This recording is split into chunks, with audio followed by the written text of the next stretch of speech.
প্রিয় ভিউয়ার্স, আসসালামু আলাইকুম। বিডি টাইস ফিটিং চ্যানেলের পক্ষ থেকে আপনাদের সবাইকে শুভেচ্ছা অভিনন্দন। তো আশা করি সবাই ভালো আছেন এবং আল্লাহর অশেষ রহমতে আমি ভালো আছি। তো আজ একটা খুব গুরুত্বপূর্ণ বিষয় নিয়ে আমরা এই ভিডিওতে আলোচনা করব।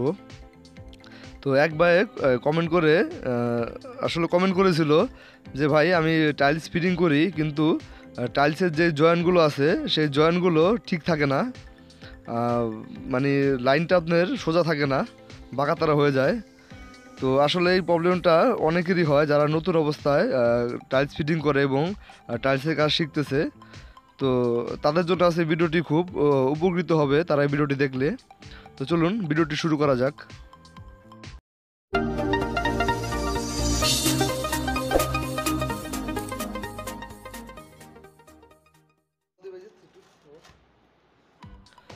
তো প্রিয় ভিউয়ার্স, দেখুন আপনি যখন টাইলস ফিটিং করবেন, সেটা ফ্লোরে হোক এবং কি ওয়ালে হোক, তো যেই জায়গায় হোক না কেন, অবশ্যই আপনার একটা প্রথম লাইনটা যখন করবেন তখন একটা সুতা টানাতে হয় এই পাশ থেকে ও পাশ।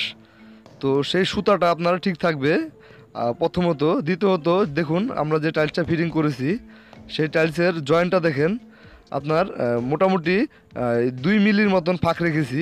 দেখুন এই এই পাশ এবং কি আপনার ওই পাশ, টাইলসের এই দুই দুই পাশ যখন আপনার টাইলসটা ফিটিং করবেন, এই দুই পাশ যেন এক লেভেলে জয়েন্টটা থাকে, জয়েন্টটা যেন মোটা চিকন না হয়, তাহলে আপনার লাইন ক্রস হয়ে যায়। দেখুন এই সুতাটা যে আমরা বসাচ্ছি, সুতাটাও ঠিক সেম মাপে টাইলসের এই পাশ থেকে ও পাশ সেম মাপে আছে, মানে আপনার বড় ছোট হয়নি।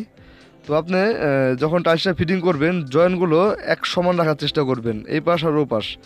প্রথম লাইনটা এইভাবে বসাবেন। আর অবশ্যই চেষ্টা করবেন যখন আপনার রেজার কাটিং টাইলস ফ্লোরে বসাবেন, কিছুটা আপনার 1 মিলির মতন ফাঁক রাখার চেষ্টা করবেন, তাহলে আপনার লাইনটা একুরেট থাকবে আর বাঁকাতারা হবে না।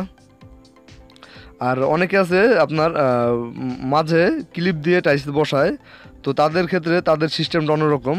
আমরা যারা লোকাল টাইলস মিস্ত্রি কাজ করি, তো আমরা এই ক্লিপ ছাড়াই কাজ করি, তো তাদের জন্য আছে এই ভিডিওটি। তো এই সিস্টেমে যদি আপনার কাজ করেন, তো আশা করি আপনার কাজ লাইনগুলো একবারে স্ট্রেট সোজা থাকবে। তো প্রিয় ভিউয়ার্স, যে ভাই কমেন্ট করেছে এই বিষয়টা জানার জন্য তাকে অসংখ্য ধন্যবাদ। আর যদি আপনারা কোনো কাজের বিষয় জানতে চান, অবশ্যই কমেন্ট বক্সে কমেন্ট করে জানাবেন, আমরা সেই বিষয়ে আমাদের এই চ্যানেলে ভিডিও দেওয়ার চেষ্টা করব। আর চ্যানেল নতুন হলে অবশ্যই চ্যানেলটা সাবস্ক্রাইব করে রাখবেন। আমরা নিয়মিত এই টাইল সংক্রান্ত ভিডিও আমাদের এই চ্যানেলে দেওয়ার চেষ্টা করি।